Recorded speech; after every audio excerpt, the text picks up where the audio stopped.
एक समय की बात है जब त्रिलोकी में शांति और संतुलन बना हुआ था। देवता अपने अपने कर्तव्यों में लगे रहते और ऋषि मुनि तपस्या कर ज्ञान का प्रसार करते। परंतु असुरों का स्वभाव सदा से ही अहंकार और शक्ति के दुरुपयोग की ओर झुका रहता था। उन्हीं असुरों में एक अत्यंत शक्तिशाली और क्रूर असुर था, जिसने अपनी शक्ति के घमंड में आकर पृथ्वी पर अत्याचार शुरू कर दिए। उस असुर ने वर्षों तक कठोर तपस्या की थी और वरदान में अपार शक्ति प्राप्त की थी। वरदान पाते ही उसका मन बदल गया। उसने सोचा कि अब उसे कोई पराजित नहीं कर सकता।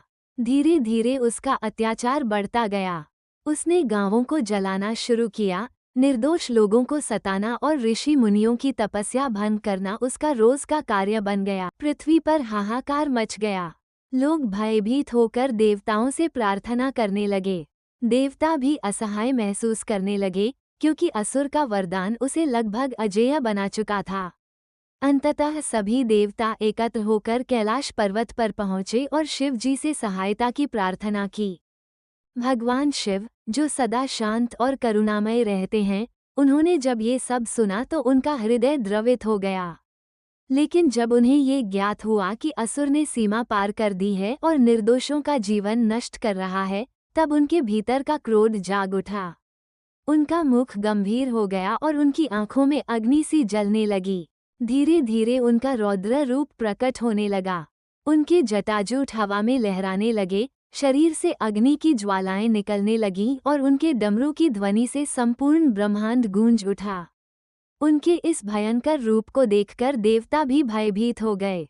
धरती कांप उठी, आकाश में बिजली कड़कने लगी और चारों ओर एक विचित्र ऊर्जा फैल गई। शिवजी सीधे उस स्थान पर पहुंचे जहां असुर अपना अत्याचार कर रहा था। असुर ने जब शिवजी को देखा तो पहले तो वह हंसा, क्योंकि उसे अपने वरदान पर पूरा विश्वास था। उसने शिवजी को चुनौती दी और एक भयंकर युद्ध शुरू हो गया।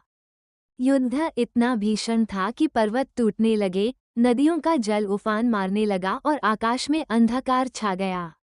असुर अपनी पूरी शक्ति से शिवजी पर वार करता रहा, लेकिन शिवजी का रौद्र रूप अजेय था। अंततः जब असुर का अहंकार अपनी चरम सीमा पर पहुंच गया, तब शिवजी ने अपने त्रिशूल को उठाया। एक ही प्रहार में उन्होंने असुर का अंत कर दिया। जैसे ही त्रिशूल ने असुर को भेदा, उसकी शक्ति समाप्त हो गई और वो धरती पर गिर पड़ा। उसके मरते ही वातावरण शांत होने लगा।